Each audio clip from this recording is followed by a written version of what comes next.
If you freelanced at all in the last 3 months of 2026, there's a payment with your name on it due January 15th, and the IRS doesn't care that it's the middle of holiday card season.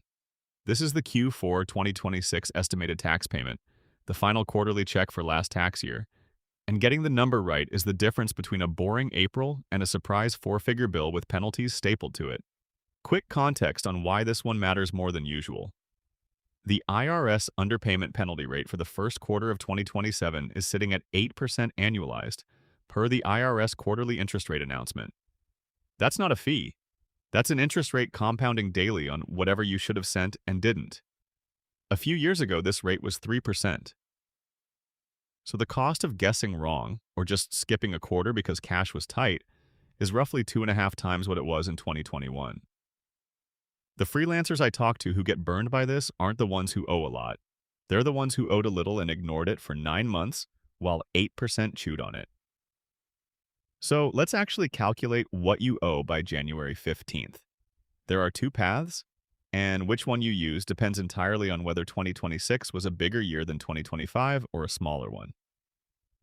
The first path is called the safe harbor, and honestly, this is the one I use and the one I'd push you toward in almost every case.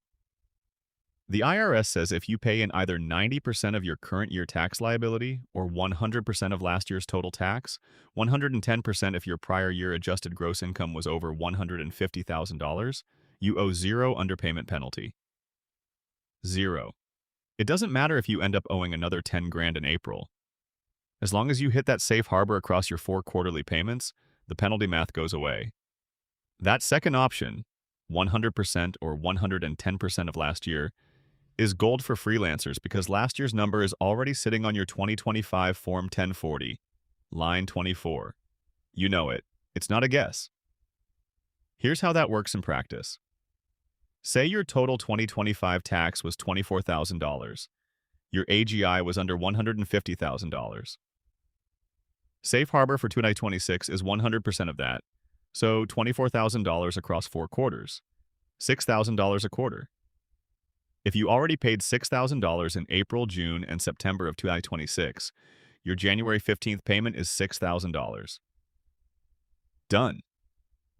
Doesn't matter if you had a monster Q4 and your real 2026 tax bill is going to be $40,000.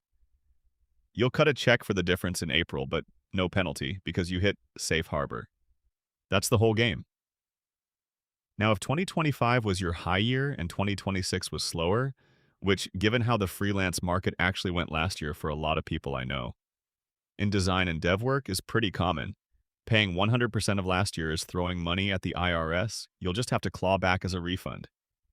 In that case, switch to the 90% of current year method. You estimate your 2026 total tax, multiply by 90%, divide by 4, and that's your quarterly. If you already overpaid the first 3 quarters relative to that lower number, your January payment could legitimately be zero. I've had years where Q4 was a $0 voucher because Q1 and Q2 were fat and the second half of the year tanked. That's allowed. The IRS doesn't require even payments. They require cumulative coverage. Let me walk a second example so this lands, because I think the current year method is where freelancers actually leave money on the table by overpaying out of fear. Say you're a solo consultant. 2025 was your breakout year, $180,000 net. Total tax came in around $48,000. But in 2026, your biggest client cut their retainer in May, and your net profit is tracking to land around $95,000. Self-employment tax on that 92.35% chunk is roughly 15.3%, which is about $13,400. Federal income tax on the remaining taxable income after the deductible half of SE tax, the QBI deduction under Section 199A, and the standard deduction for a single filer. You're looking at roughly $11,000 to $12,000 in income tax. Call it $25,000 total for 2026. 90% of that is $22,500. Divide by 4, $5,625 per quarter. If you already sent $5,625 in each of the first 3 quarters, your January 15th check is the fourth $5,625. If you panicked early in the year and sent $12,000 each quarter chasing the 2025 safe harbor, congratulations! You've lent the IRS $36,000 interest-free for the year. That's the cost of using the wrong method. The other piece nobody talks about: quarterly payments aren't actually quarterly. The IRS uses uneven periods. Q1 covers January through March, but Q2 only covers April and May. Q3 covers June through August, and Q4 covers September through December. That's 4 months in the last bucket. So if you had a huge December, year-end invoices, a contract that closed before the holidays, a Stripe payout that hit on the 30th, that income lives in the Q4 period, and that's the payment due January 15th. Not April. January. People miss this because the word quarterly suggests 3 months each, and the IRS just decided to do its own thing. Here's where I want to push back on something I hear constantly. People treat the January 15th deadline as optional because I'll just pay it all in April anyway. Don't. The penalty isn't a flat fee, it's calculated per quarter, on the shortfall for that quarter from the day it was due. So if you skip January 15th and pay an extra $6,000 with your April return, the IRS charges you 8% annualized on that $6,000 from January 15th to April 15th.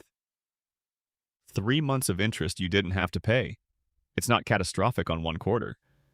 But the same logic compounds if you skipped Q2 and Q3 too, and suddenly you're looking at a few $100s of pure waste that you could have avoided by mailing in the number you already knew. Worth mentioning the edge case that trips up newer freelancers. If 2026 was your first full year of self-employment, and you have no 2025 tax return showing self-employed income, maybe you were W-2 last year. The 100% of prior year safe harbor still works, and it works beautifully. Your prior year tax was probably mostly withheld by your old employer, the number's small, and you can hit safe harbor with relatively tiny estimated payments. The IRS doesn't care that the prior year tax came from a paycheck and the current year tax is coming from 1099s. The dollar amount is what matters. First-year freelancers should be aggressively using this.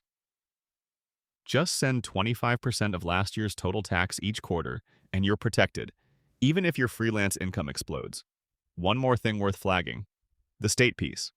According to the Tax Foundation's state-by-state breakdown, 41 states plus DC tax wage and self-employment income, and most of them have their own quarterly estimated payment deadlines that mirror the federal January 15th date. California, New York, New Jersey, Massachusetts all do the same day. The state penalty rates are often higher than federal. New York's underpayment rate for early 2027 is north of 9%. If you only pay the IRS and forget your state voucher, you're solving half the problem. How to actually pay it: skip the paper voucher. Use IRS Direct Pay at irs.gov. It's free, it pulls straight from your bank account, and you get a confirmation number the same day.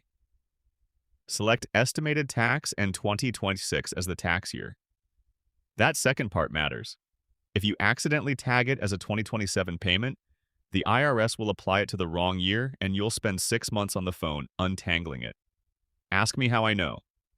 Now, a couple of quick caveats because the math depends on your situation. Filing status changes the brackets. If you have W-2 income from a side job, withholding from that job counts toward your safe harbor, and you may owe less than the formula suggests.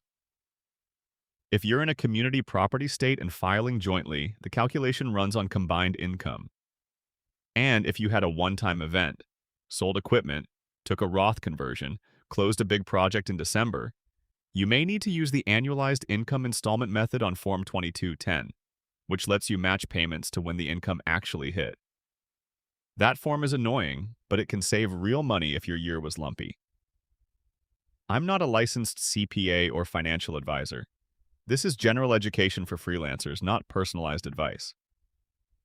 If this saved you from sending the wrong number on January 15th, subscribe. Most of what I cover here is the practical freelance tax stuff your employer would have handled for you if you had one. If there's a specific quarterly tax or solo 401k question you want me to break down next, drop it in the comments and I'll work it into a future video.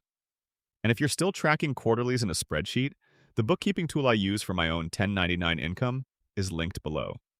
This video may contain affiliate links. I only recommend tools I use personally.